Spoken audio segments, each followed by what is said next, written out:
mañana con 37 minutos. La semana pasada, el jueves pasado, pues el Pleno debió elegir un nuevo defensor o defensora del pueblo. Habían 3 candidatos, pero ninguno llegó a los 87 votos necesarios. Tenemos aquí a Alberto Castro, él fue candidato, obtuvo 30 votos a favor. Y lamentablemente esto nos coloca en una situación nuevamente vulnerable para una institución que debería estar trabajando continuamente y sin descanso por los ciudadanos, ¿no? Lo hace hasta el momento, por supuesto que sí. Hay un contacto estrecho entre la ciudadanía y la Defensoría del Pueblo en todo el territorio nacional, pero se tiene que seguir avanzando. Y esto también sucede en un contexto en que el Poder Judicial le había ordenado al Congreso suspender la elección del Defensor del Pueblo. Todo esto nos lo va a aclarar el señor Alberto Castro. ¿Cómo está? Señor Castro, muy buenos días. Muy buenos días, muchas gracias por la entrevista. Estamos con Carlos González también desde Trujillo. Buenos días, señor González. ¿Qué pasó? ¿Por qué el Congreso no pudo elegir al defensor del pueblo? A ver, permítame primero referirme a mi trayectoria. De acuerdo. Yo soy un servidor público con 20 años de experiencia en el Estado, de los cuales 10 he trabajado en la Defensoría del Pueblo, institución en la que me formé y a la que le debo mucho. He trabajado con cada uno de los defensores vivos del país, con excepción del último defensor del pueblo, el señor Walter Gutiérrez. Además, soy doctor en Derecho Público y Buen Gobierno por la Universidad de Utrecht. Mi investigación doctoral fue un estudio comparado sobre la Defensoría del Pueblo, que debo decir con mucha satisfacción, pero también con humildad, que luego ha sido la base de un libro publicado en Europa, que es un texto de referencia y que es uno de los pocos estudios comparados que existen sobre la materia, que lo puedo mostrar acá. Además, mi trayectoria académica y profesional me ha permitido tener un relacionamiento permanente con las Defensorías del Pueblo de Iberoamérica. Soy docente de la Facultad de Derecho de la Pontificia Universidad Católica del Perú. Soy además coordinador del programa de segunda especialidad en Derecho Público y Buen Gobierno, y creo que ese tema es interesante. Es importante que nos lo cuente, porque entonces esto significa que los candidatos que quedaron pues eran personas que tenían un excelente currículum, ¿no? Además he trabajado en la PCM, he sido coordinador técnico del equipo OCDE, que ha visto el proceso de vinculación y he participado en los comités de gobernanza pública y política regulatoria representando al Estado peruano. Entonces yo he participado en este proceso porque creo en la institucionalidad. Y estoy convencido de que hay que hacer cambios profundos en la Defensoría para que la institución recobre la legitimidad perdida y defienda los derechos de los más vulnerables entre los vulnerables que no sienten a la Defensoría cercana. Si ya se había colocado a estos 3 candidatos, que me imagino tendrán un tan buen currículum como el de usted, ¿por qué cree usted que no se llegó a ningún consenso? Yo creo que es importante que entendamos el proceso de elección de la Defensoría del Pueblo en la situación de polarización política que vive el país.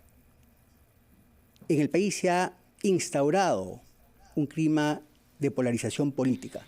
En nuestra sociedad lo que la caracteriza es ser el anti, ¿no?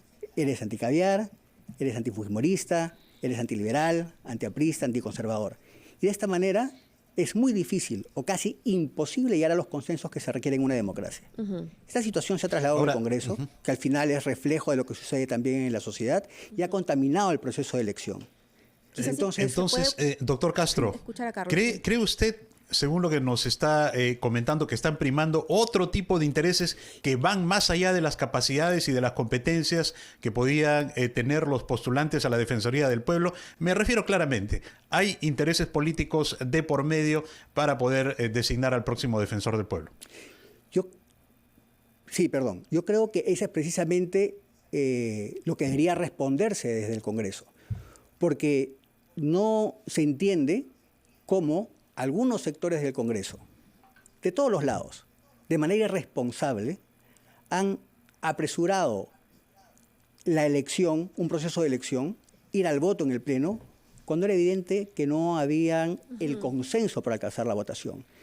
Entonces, precisamente, lo que había que preguntarnos es por qué el Congreso se dispara a los pies y da un mensaje a la ciudadanía de que no es capaz de ponerse de acuerdo para darle la legitimidad que requiere la elección de una autoridad tan importante como el defensor del pueblo. Entonces, pero ¿no cree usted que ha pesado también esta orden del Poder Judicial que ordena al Congreso suspender la elección del defensor del pueblo? Yo creo que gracias por la pregunta, porque creo que hay que precisar y aclarar a la ciudadanía, a pesar de esos aspectos técnicos, qué ha pasado. Pero quiero terminar de redondear la idea.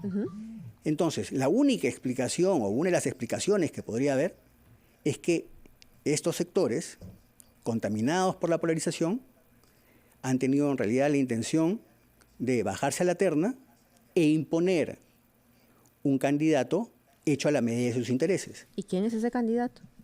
Si esto es así, precisamente, estos sectores del Congreso tienen la obligación de poner las cartas sobre la mesa y decirle claramente al país quién es el candidato o sus candidatos. Porque lo que correspondería entonces es que los 3 primeros se retiran de la contienda y suben los otros 3. A ver, es decir, el cuarto, el quinto y el sexto. Eso hay que aclararlo bien. Acá quiero decir 2 cosas. Yo creo que hay que distinguir claramente la defensa de los fueros del Congreso, que yo creo que tiene la razón jurídica de su lado, y que se ha hecho un mal uso de la competencial, del recurso de amparo por parte del Sindicato de Trabajadores de la Defensoría del Pueblo, que claramente tiene una intencionalidad política con ese recurso, y la actuación del Congreso, que ha terminado deslegitimando el proceso. Entonces, hay que distinguir 2 momentos acá, 2 procesos, porque no es cierto que se tratara del mismo como ha tratado de argumentar el sindicato y sin ninguna motivación la resolución que amplió la medida cautelar.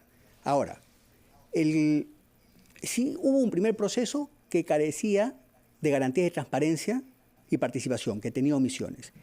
Y la intervención del Sindicato de la Defensoría, independientemente de que el recurso no haya sido el adecuado, que se está haciendo un uso abusivo en el país del recurso de amparo, hizo que el Congreso tuviera la virtud de corregir el error y iniciar un nuevo proceso, con todas las garantías. Tan así un nuevo proceso que ha habido nuevas condiciones, nuevos miembros de la comisión y nuevos candidatos, con todas las garantías. Nosotros hemos tenido informes de Contraloría, hemos presentado declaraciones juradas. Nuestros currículums han sido publicados en dos medios dos medios periodísticos. Las entrevistas han sido públicas. Ha habido un periodo formal de tachas. Entonces, no se puede argumentar que no había ni idoneidad de candidatos ni transparencia. Entonces, cuando el Sindicato de Trabajadores de la Defensoría presenta un segundo recurso, queda evidenciado que su interés es intervenir en el mismo, también contribuyendo a enturbiarlo. Entonces creo, discúlpeme señora Huertas, que esto es parte del clima de polarización y entonces creo que es importante también que se pregunte a sectores, a grupos de interés ideologizados fuera del Congreso, cuál es el interés que tienen y si tienen también un candidato. Entendemos entonces que la elección del defensor del pueblo está en medio de un fuego cruzado político y las balas vienen desde el Congreso de la República y del sindicato. Es lo que usted nos quiere decir. Le pido por favor que me espere un par de minutos, son las 8:46. Tenemos que escuchar a nuestros anunciantes y regresamos para hablar de lo que se vendría entonces en la elección del defensor del pueblo. Volvemos. Claro. Castro fue candidato a la Defensoría del Pueblo, cuya votación se realizó la semana pasada en el Pleno del Congreso. No se llegó a elegir a ninguno de los 3 candidatos que, por lo que nos ha contado acerca de su hoja de vida, de su currículum, eran profesionales muy notables.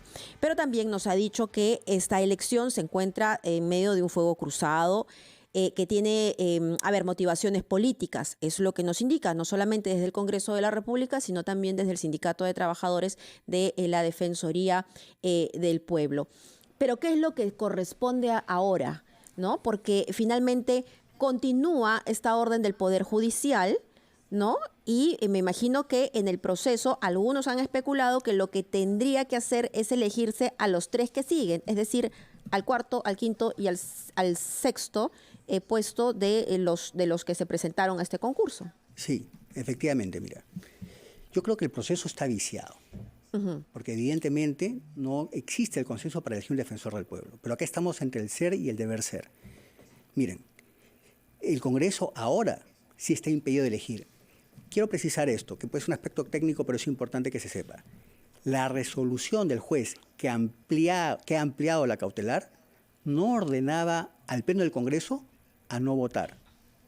Lo que ordenaba era con nombre propio a una comisión, a cada uno de los miembros de la comisión, a no continuar con el proceso de selección.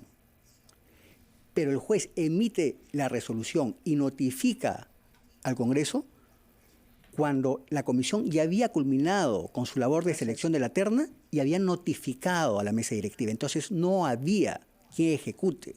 Si el juez hubiese querido que el Pleno no continúe con la elección, no vote, le hubiera dicho, señores miembros del Pleno, no voten, pero habría tenido que fundamentar su decisión, cosa que no hizo. Sin embargo, ahora existe esa resolución judicial que prohíbe que la comisión se recomponga y proponga los candidatos, porque lo que toca ahora es que la comisión es la que tiene que proponerle al Pleno de los otros candidatos que quedaron, cuál es la alternativa, cuáles son las opciones para que el Pleno decida. Para que se hace un concurso, ¿no? Tratando de ver, poniendo todos los filtros para ver cuáles son los mejores, si es que a los mejores no los vas a elegir. No dudo que los otros que siguen en la lista también sean buenos, pero a ver. No se puede, o sea, yo creo que de ninguna manera podemos tener de juicio la trayectoria de otros candidatos, pero el artículo 10 de la Ley Orgánica de la Defensoría del Pueblo establece que es la comisión, si no se elige a la terna, la que tiene que volver a proponer. Y por resolución judicial, el Congreso está impedido de volver a reactivar la comisión. Entonces, creo que acá yo quiero hacer una invocación a los miembros del Congreso. Yo creo que el Congreso tiene que ponerse a la altura de las circunstancias y estar por encima de la polarización. Y confiemos en que haya congresistas patriotas que sean capaces de llegar al consenso y le demuestren al país que es posible elegir a un defensor del pueblo con todas las garantías. Pero deben hacer un compromiso público ante la nación de que tienen el consenso cuando menos de 100 votos para elegir al nuevo defensor. Cualquiera sea el proceso, porque estamos ante una situación que debe convocarse un nuevo proceso. Ya no es posible otra situación.